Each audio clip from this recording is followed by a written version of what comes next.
I never planned to become a traitor. At least, that's what the government called me afterward. To them, I was the soldier who betrayed his country, the officer who abandoned his mission, the man who chose an alien woman over the army. But if you had seen what I saw, if you had learned what I learned, you might have done exactly the same thing. My name is Daniel Hayes, former captain, United States Army. And this story began on a night I can never forget, the night the sky caught fire. At the time, I was living alone in the Arizona desert. I had been out of the Army for almost 4 years. Officially, I resigned. Unofficially, I was pushed out. The Army needed someone to blame for a disaster overseas. I happened to be the easiest target. After that, I disappeared. No wife, no children, no friends. Just a small cabin surrounded by miles of empty desert. Most days I preferred it that way. People lie. The desert doesn't. That night, I was sitting outside watching the stars. The air was cool. The sky was clear. Everything felt normal. Then a second sun appeared above me. At first, I thought it was a meteor. But meteors don't stop. This thing did. The glowing object suddenly changed direction. It turned sharply and shot across the sky. I stood up immediately. Years of military training had taught me to recognize danger. Every instinct in my body told me something was wrong. The object grew brighter, brighter, brighter. Then it exploded. A massive blue flash lit up the entire desert. The shock wave hit seconds later. The ground shook beneath my feet. Windows rattled. Dust filled the air. And then, silence. I stared toward the distant mountains where the object had disappeared. Something had crashed. Something very big. I grabbed my truck keys. 15 minutes later, I was driving toward the impact site. As I got closer, I noticed something strange. Helicopters. Lots of them.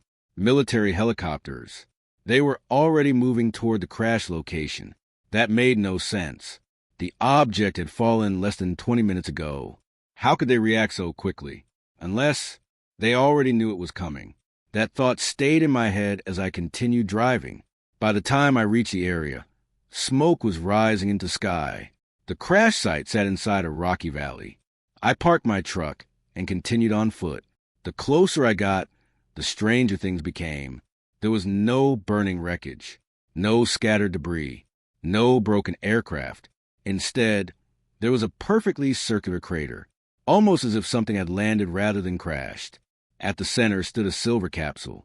It looked nothing like any technology one had ever seen. Its surface seemed alive. The metal moved slightly, almost like breathing. Every alarm bell in my head started ringing. Then I heard a sound, a weak cry. Someone was alive. I drew my pistol and moved closer. The capsule had split open. Inside was a woman. At least I thought she was a woman. She looked human, mostly. Long black hair, pale skin, delicate features. But her eyes, I had never seen eyes like that before. They shimmered silver, almost metallic. The woman looked injured. Blood stained her shoulder. She struggled to sit up. When she saw me, fear flashed across her face. She immediately tried to stand, then collapsed. "Easy," I said. "I'm not going to hurt you." She stared at me, confused, as if she didn't fully understand the words. Then she spoke. Her voice was soft, strange, beautiful, human. I froze. The accent wasn't foreign. It wasn't anything. It sounded like someone learning language in real time. "Yeah," I replied. "I'm human." She closed her eyes briefly, almost in relief. Then she whispered something I didn't understand. A second later, distant helicopter blades echoed through the valley. The woman's eyes opened instantly. The fear returned, this time much stronger. "No." She grabbed my arm. Her hand felt ice cold. "No soldiers." I frowned. "What soldiers?" She pointed toward the sky. The helicopters were getting closer, very close, too close. And suddenly I realized something. Those helicopters weren't responding to a crash. They were conducting a recovery operation. They knew exactly where they were going. The woman looked directly into my eyes. "If they find me..." She stopped, trying to catch her breath. Then she finished the sentence. Many humans die. I stared at her. Who are you? For several seconds, she remained silent. Finally, she answered. My name is Lyra. I expected more. She said nothing else. The helicopters were now visible. Searchlights swept across the desert. Someone was looking for her, and judging by her reaction, she was terrified of being found. Military vehicles appeared on a nearby ridge. Armed soldiers began moving toward the crater. Fast, professional, prepared, as if they had rehearsed this moment. Something about the entire situation felt wrong. Very wrong. I looked at Lyra, then at the soldiers, then back at Lyra. I should have walked away. That would have been the smart choice, the safe choice. But I spent most of my life following orders. And every disaster in my life had started with someone saying, just follow orders. I wasn't interested in doing that anymore. I extended my hand. Can you walk? Lyra looked surprised. Then she nodded. A little. Good. The helicopters moved closer. Loudspeakers activated. A voice echoed across the valley. Attention. This area is under military authority. Remain where you are. I laughed softly. That sentence alone told me everything. Military authority. Not rescue. Not emergency services. Military authority. Whatever Lyra was, they wanted her badly, and I suddenly wanted to know why. I helped her to her feet. She stumbled. I caught her before she fell.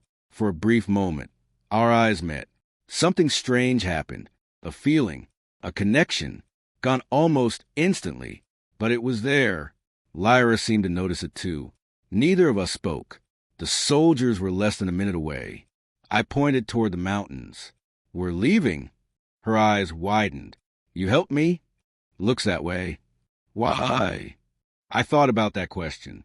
The truth surprised even me, because for the first time in years, I felt like I was standing on the right side of something. I guess I want answers. A small smile appeared on her face. Then together, we disappeared into the darkness. Behind us, soldiers flooded the crash site. Searchlights swept across the valley. Shouts echoed through the night.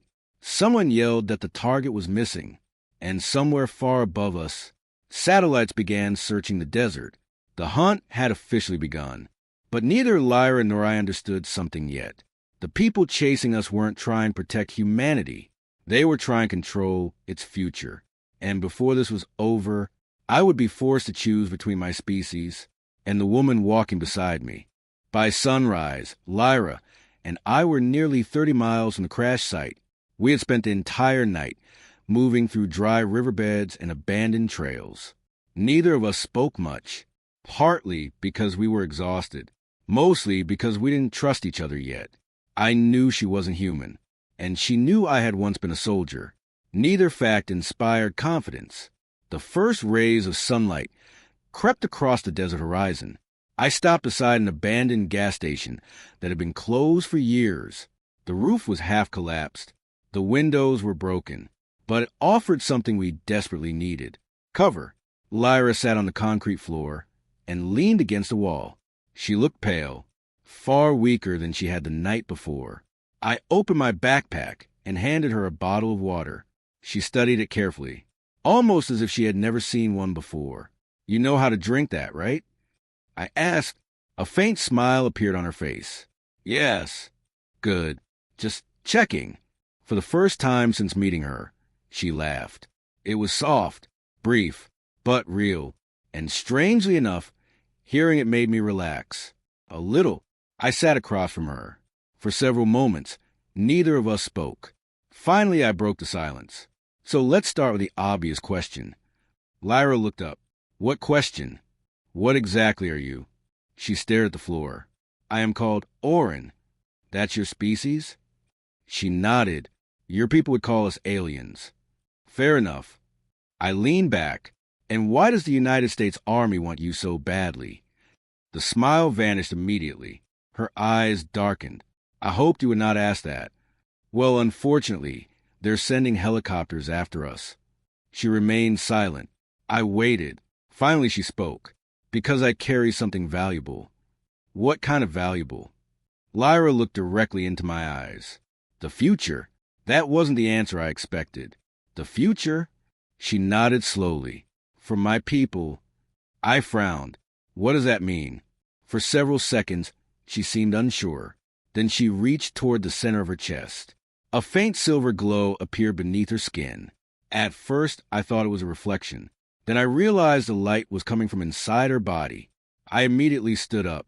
What the hell is that? Lyra placed a hand over the glow. It is called the heart seed. The light pulsed gently, like a heartbeat. Every world my people settle begins with one. I stared at her. You've got an entire colony inside your chest. A beginning. My brain struggled to process that. You're telling me your civilization can rebuild itself from that thing? Yes. I suddenly understood why the military wanted her. And I didn't like the answer. Not one bit. Before I could ask another question, my phone vibrated. That surprised me. Almost nobody had my number. I checked the screen. Unknown caller. I ignored it. The phone rang again. Then again. Then again. Finally I answered. Hello. A familiar voice responded immediately. Daniel. Every muscle in my body tightened. I knew that voice. General Marcus Kane. The man responsible for ruining my career. The man who had abandoned my unit years earlier. The man I hated more than anyone alive. How did you get this number? I asked coldly. That's really the question you want to answer right now. I didn't reply. Kane continued. We know you have her. I glanced at Lyra. She was watching me carefully. We, the United States government. Funny, I don't remember working for you anymore. His voice remained calm. Listen carefully, Daniel. The individual with you is not your friend. She's carrying technology that could change human history. Bring her in. And what do I get? A pause. Then he answered, Your life back. I laughed, actually laughed. The sound surprised even me. My life. Your military record restored. Your pension. Your honors. Everything. For a moment, old anger surged inside me. For years of lies, for years of silence. And now he wanted to buy my cooperation. I looked toward Lyra. She sat quietly, waiting, watching, trusting me far more than she should. I made my decision. Go to hell. Then I ended the call. For several seconds, the gas station remained silent. Lyra tilted her head. He was important. Unfortunately, he fears losing me. No. I looked out the broken window. He fears losing what you carry. That was when everything changed. A loud boom echoed across the desert. Then another. Then another. I immediately moved to the doorway. Military drones. At least 6 of them. Flying low. Searching. Fast. Far too fast. They found us. I muttered. Lyra stood instantly. How? I looked at my phone. Realization hit me. The call. The bastards had traced it. Move. We sprinted toward the back of the station. A second later, machine gun fire ripped through the front wall. Concrete exploded around us. Dust filled the air. The drones weren't trying to kill us. They were trying to pin us down. A much worse sign. That meant capture. And judging by Lyra's reaction, capture terrified her more than death. We escaped through a collapsed storage room and ran into the desert. The drones followed, relentless, patient, like mechanical predators. I could hear them getting closer, closer, closer. Then something unbelievable happened. Lyra stopped running. What are you doing? I shouted. She raised one hand. The silver markings on her skin suddenly ignited with light. The air around her shimmered. Every drone froze. Instantly, as if time itself had stopped. For 2 full seconds, nothing moved. Then every drone fell from the sky. Boom, boom, boom. 6 explosions echoed across the valley. Silence followed. I stared at her, completely speechless. Lyra nearly collapsed. I caught her before she hit the ground. Blood trickled from her nose. Her breathing became shallow. Whatever she had done, it had cost her. A lot. You okay? She nodded weakly. Not really. I helped her stand. For several moments, we simply stared at the smoking wreckage. Finally, I asked the obvious question. What exactly did you just do? Her answer chilled me. Something I should never do again. That night, we reached an abandoned observatory hidden among the mountains. For the first time since meeting her, we were truly alone. No helicopters, no drones, no soldiers, just silence. The stars above us seemed brighter than ever. Lyra sat beside the old telescope and stared upward. I joined her. For several minutes, neither of us spoke. Then she pointed toward the sky. A tiny cluster of stars shimmered near the horizon. My home. I followed her finger. That's where you're from? Far beyond there. Her voice sounded sad. I had not seen my world in many years. For the first time, she looked lonely, not alien, not mysterious, just lonely, and somehow that made her seem more human than ever. Then she asked a question, one simple question, the kind that changes everything. Daniel. Yeah. If you could leave her forever, would you? I opened my mouth to answer, then stopped, because for the first time in my life, I wasn't sure, and somewhere deep inside me, a dangerous thought began to grow. Maybe the people hunting us were not the biggest threat. Maybe the truth waiting ahead was. Because what Lyra still hadn't told me was why her people were really running, and why an entire empire was searching for the last woman carrying a heart seed, a truth that would change everything.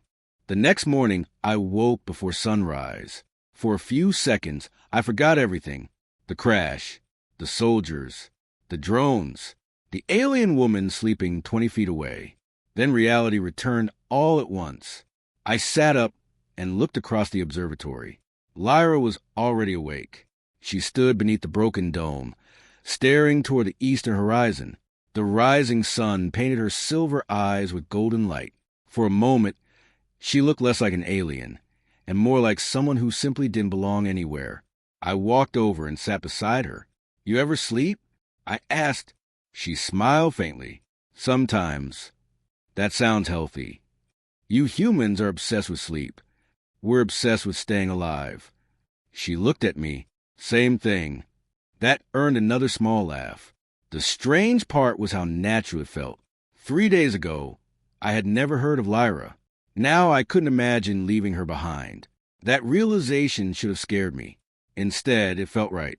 A few hours later, we were back on the road, or at least as much a road as existed in the desert. The military search was growing larger. We could hear helicopters almost constantly now. News reports were everywhere. The government claimed a dangerous biological threat had escaped containment. Citizens were advised to report unusual activity. Roadblocks were appearing across multiple states. Every lie they told made one thing obvious. They were desperate. By late afternoon, we reached a mountain range near the old White Mesa Research Facility. The place had been abandoned for nearly 20 years. Officially, unofficially, I knew better. I had been there before, years ago, during my final military assignment, the assignment that destroyed my career. As we approached the facility, an uneasy feeling settled in my stomach. The memories came back quickly, too quickly. Dead friends, broken promises, orders that never made sense. Lyra noticed my expression. You know this place. I nodded. I wish I didn't. The facility sat hidden inside the mountains. Most of it was underground. Concrete structures emerged from the rock like scars. The gates had long since rusted away. At least that's what they wanted people to believe. When we entered the main building, I immediately noticed something strange. Power. The facility still had power. Lights glowed deep inside the corridors. Someone was maintaining the place. Someone with resources. Lyra followed closely behind me. Neither of us spoke. The deeper we went, the more uncomfortable I became. Then we found the records room. Rows of old servers lined the walls. Most were dead. A few still functioned. I managed to activate one of the terminals. The screen flickered to life. Access files, personnel records, research logs, military reports, thousands of classified documents. My heart began pounding. This place had never been abandoned. It had simply been hidden. I started searching. Operation names, project files, anything connected to my old mission. Then I found it, Project Horizon, the operation that ended my military career. I opened the file and instantly wished I hadn't. The report confirmed everything I had suspected for years. My team had never been abandoned by accident. The extraction helicopters had been intentionally withdrawn. The communications blackout had been ordered. The support units had been redirected. The mission had been sacrificed, not because of failure, because someone wanted access to something discovered beneath the facility, something more important than 6 soldiers. My hands trembled. For years I had blamed myself. For years believing maybe I could have saved them. But the truth was worse, much worse. They had been murdered by their own command. I felt sick. Then I saw the authorization signature. General Marcus Kane. I should have been surprised. I wasn't. Behind me, Lyra remained silent. She already knew. Daniel. I stared at the screen. They knew. My voice sounded hollow. They knew exactly what would happen. The anger inside me felt different now. Colder, sharper, more dangerous. Then another file caught my attention. A file labeled Contact Event.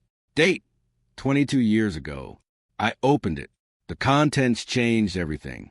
Humanity had not recently discovered alien life. Humanity had discovered alien life decades ago. The government had been hiding it ever since. Recovered vessels, recovered technology, recovered bodies. Everything hidden, everything classified. Then I reached the final page. A photograph appeared on the screen. I froze. The image showed a younger version of Lyra's species. Dozens of them, standing beside human scientists. Peacefully, cooperatively. Not enemies, not invaders. Allies. My stomach dropped. I slowly turned toward Lyra. You've been here before. She nodded. My people helped yours. I couldn't believe what I was hearing. Why? Because your species was young. Her voice carried genuine sadness. You reminded us of ourselves. I looked back at the photo. What happened? For several seconds she didn't answer. When she finally spoke, her voice barely rose above a whisper. Humans became afraid. The room suddenly felt colder. They wanted our technology. She lowered her eyes. When they could not have everything, they began taking. A terrible silence followed. I already knew where the story ended. War. It always ended with war. My people left. Lyra continued quietly. But some humans never stopped searching. I looked at the glowing heart seed beneath her chest. They've been hunting you ever since. She nodded. No. Her eyes met mine. They've been hunting what we carry. At that exact moment, alarms exploded throughout the facility. Red lights flashed. Warning sirens echoed through the corridors. My heart sank. Only one thing could trigger those systems. Someone had activated the facility, remotely. Someone knew we were here. A voice suddenly echoed through hidden speakers. Calm, confident, familiar. Good evening, Captain Hayes. General Kane. Of course. I clenched my fists. How long have you been watching?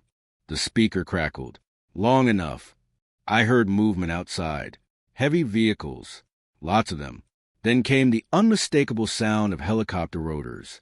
The mountain was surrounded. Again. But this time felt different. This wasn't a search. This was a trap. Kane's voice echoed once more. You've seen the truth now. I laughed bitterly. The truth?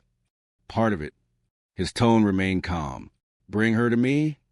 No. A pause followed. Then Kane spoke words that changed everything. If you don't, the Galactic Dominion will arrive first. I froze. So did Lyra. The name clearly meant something to her. Something terrible. Kane continued. They are 3 days away. Maybe less. For the first time since meeting Lyra, I saw genuine terror in her eyes. Not fear of soldiers. Not fear of capture. Fear of something far worse. The speaker went silent. The alarms continued screaming. Outside, engines roared. Hundreds of soldiers were moving into position. But none of that mattered anymore, because Lyra had gone pale. And when I asked what was wrong, her answer chilled my blood. The Dominion didn't destroy my world. She looked directly into my eyes. They destroyed thousands. I felt my stomach tighten. What are they? Her voice shook. They are the reason I am running. For several seconds, neither of us spoke. Then she revealed the final secret. The secret she had hidden from me since the beginning. The heart seed wasn't merely the future of her people. It was also a key capable of opening ancient gateways hidden across the galaxy. Gateways that could connect entire civilizations instantly. If the Dominion obtained it, they would control every remaining free world, and Earth would be next. Outside, military forces tightened their circle around the mountain. Inside, Lyra and I stared at each other. The situation had changed. This was no longer about one alien woman. This was no longer about military secrets. This was no longer about my past. The fate of humanity had quietly entered the room, and for the first time, I realized the impossible truth. Soon I would have to make a choice, not between right and wrong, not between duty and freedom, but between my own species and the woman I was beginning to love. I wish I could tell you there was still time to think. There wasn't. The moment Lyra revealed the truth about the heart seed, everything changed. Outside the mountain, hundreds of soldiers surrounded the facility. Above us, helicopters circled through the darkness, and somewhere beyond Earth's atmosphere, something far worse was coming. The Galactic Dominion, an empire so powerful it had erased entire civilizations from existence. An empire that wanted the heart seed at any cost. For the first time since I met Lyra, I felt truly afraid, not for myself, for Earth, for everyone. I looked at her. You should have told me. Her eyes lowered. I wanted to. Then why didn't you? Because humans always change when they learn the truth. There was pain in her voice, pain earned through experience. I couldn't blame her. Human history wasn't exactly a collection of good decisions. The facility trembled slightly. An explosion echoed somewhere above. The military was moving closer. We were running out of time. Then the loudspeakers came alive again. General Kane, Captain Hayes. His voice echoed through the halls. Listen carefully. I remained silent. You have exactly 10 minutes. After that, my men are coming inside. I laughed. You mean the same men you abandoned 4 years ago? A pause followed. Then Kane spoke. I did what was necessary. That sentence hit harder than I expected, because it was the same excuse every bad leader used. Every liar, every coward, every monster. I looked toward the ceiling. You got my team killed. No, Kane replied immediately. I saved humanity. I almost smiled. There it was. The lie he had convinced himself was true. The most dangerous kind. The kind a man actually believes. The speaker crackled again. Then Kane delivered his final offer. Bring me the heart seed. You walk away. Your name is cleared. Your military honors restored. Your pension returned. Everything you lost comes back. For a brief moment, I imagined it. The uniform, the respect, the life I should have had. Then I looked at Lyra, and suddenly none of it mattered, because something had changed inside me. The army had taught me loyalty, but Lyra had taught me truth. And those two things were no longer on the same side. I stepped toward the speaker. My answer is no. The silence that followed felt endless. Then Kane sighed, almost sadly. That's unfortunate. The transmission ended. A second later, the attack began. Explosions shook the mountain. Gunfire erupted from every direction. Dust poured from the ceiling. Soldiers flooded the upper levels. The facility had become a battlefield. Lyra looked at me. We have to reach the gateway. I nodded. Then let's move.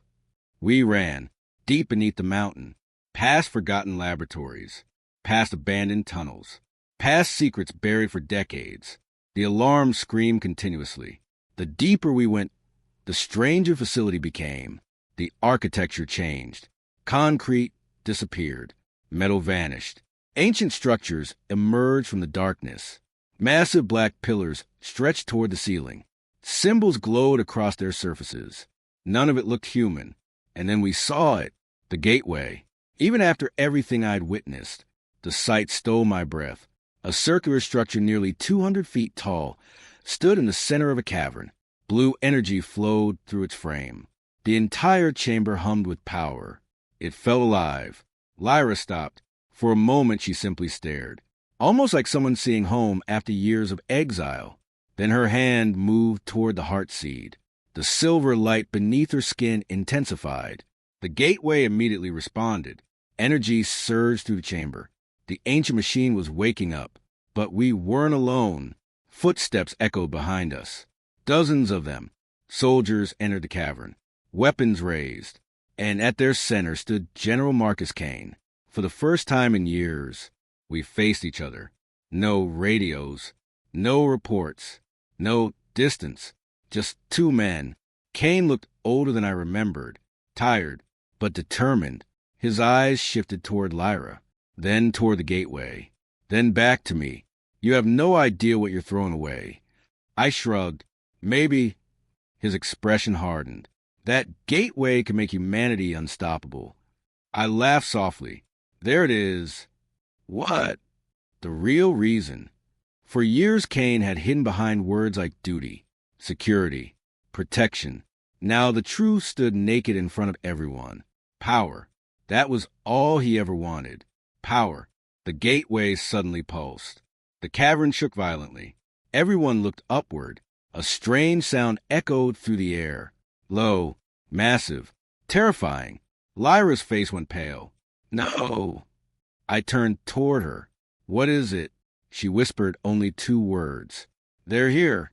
At that exact moment, the ceiling above the cavern exploded. A blinding light flooded the chamber. The galactic dominion had arrived. Gigantic ships filled the sky beyond the shattered rock. Ships larger than cities. Ships so enormous they blocked the stars. The soldiers froze. Every single one. Because no amount of military training prepares you for that. A transmission echoed through the cavern. A language I didn't understand. But Lyra did. And judging by her expression, it wasn't good. What did they say? Her voice barely emerged. They demand surrender. A second transmission followed, this time translated. The voice sounded cold, emotionless, ancient. Deliver the heart seed, or your world will be cleansed. Silence filled the chamber. Humanity's greatest nightmare had finally arrived, and they weren't bluffing. General Kane slowly lowered his weapon. For the first time, I saw fear in his eyes. Real fear, not fear of failure, fear of extinction. Then he looked at me, at Lyra, at the heart seed, and suddenly he understood. Power no longer mattered. Control no longer mattered. Survival mattered. Only survival. Lyra stepped toward the gateway. The heart seed can activate evacuation routes. I frowned. Evacuation? Her silver eyes met mine. If Earth falls, the realization hit me immediately. She wasn't trying to save herself. She was trying to save us. Even after everything humanity had done, even after decades of betrayal, she still wanted to save us. That was the moment I knew, without doubt, without hesitation.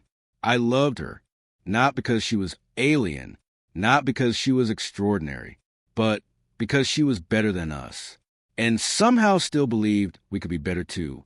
The Dominion ships began charging their weapons. The cavern shook violently. We had minutes, maybe less. Lyra looked at me. Tears shimmered in her silver eyes. You can still stay. I smiled. The answer came easily, easier than anything in my life. There was never any chance of that. For a second she simply stared. Then she laughed through her tears. The gateway blazed with light. Energy flooded the chamber. The portal opened. A doorway to another world. Another future. Another life. Behind us, the Dominion prepared to fire. Earth stood seconds from destruction.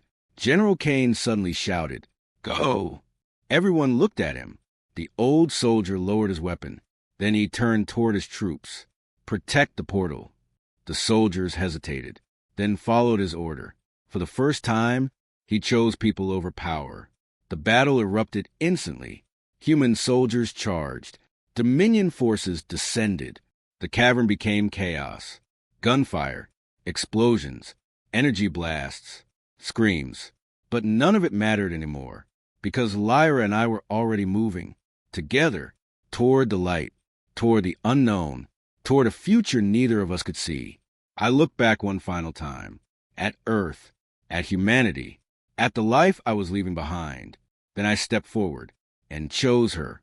The portal closed behind us. The stars vanished. The war disappeared.